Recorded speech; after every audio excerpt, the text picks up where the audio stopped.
number of animals here at Longleat are hibernators. And as the park emerges into spring, they begin to wake up. All right, so we'll pop her in.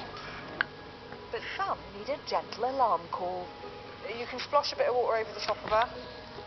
And today, Kim, who recently celebrated 15 years at the park, is the perfect person to show fellow keeper Chloe how to get sleepy Mediterranean tortoises moving.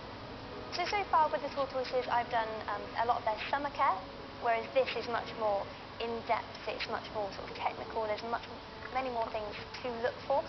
Hopefully I get to pick Kim's brains. She's being a bit stubborn. She's like, I'm not going to stick my face in there. They went into hibernation back in November.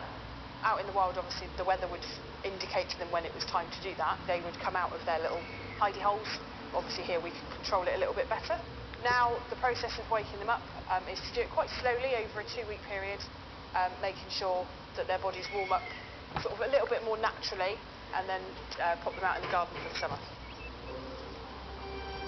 A warm bath is the best way to bring body temperature up gradually, because as I discovered back in winter... Shall I pass you a tortoise? Yeah, that would be wonderful. These Mediterranean tortoises spend hibernation here, tucked up in the fridge. So the best temperature to hibernate a tortoise is 5 degrees. Wow. Okay. So obviously our fridges are set at 5 degrees. Yeah. So you go sort of below 4 degrees. Yeah. You run the risk of the tortoise freezing. Right. And then above sort of 6, maybe 7 degrees. Yeah. You risk the tortoise then waking up because they're too warm. If the temperature's too low, tortoises can suffer frostbite and even blindness.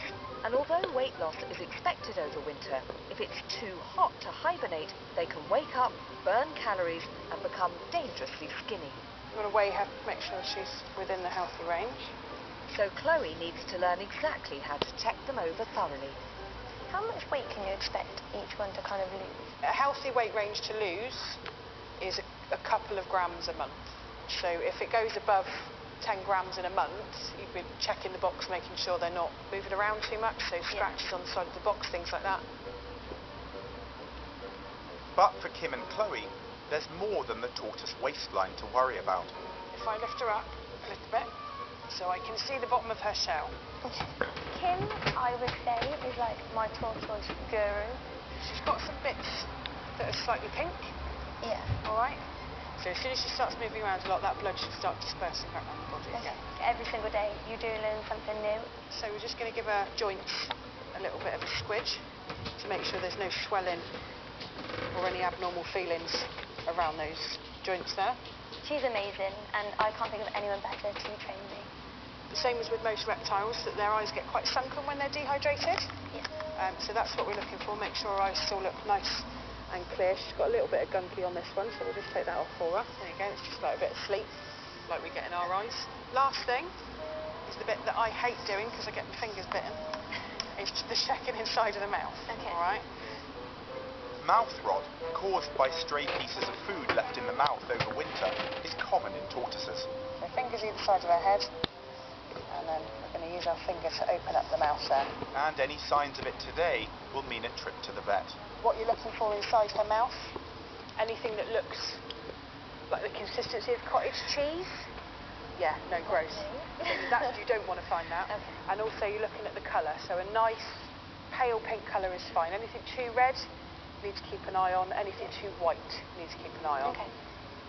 And we can see on there, nice and clear. Thankfully, this old girl's fighting fit and ready for a busy summer. But has Chloe cracked the tortoise wake-up drill?